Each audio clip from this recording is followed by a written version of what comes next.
This truck here has a 5.9 Cummins off of a Dodge pickup underneath there, tuned to about a little over 300 horsepower.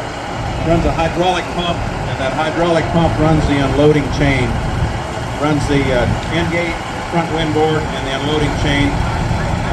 It's fairly fast. It'll dump 30 ton in about 45 seconds. And then you've got a selector button in there that will select to the wheel drive motor to help boost you through the field. So you can put another 300 horse to the back end. And that will automatically speed up and slow down to match the speed of the truck up to about 10 mile an hour.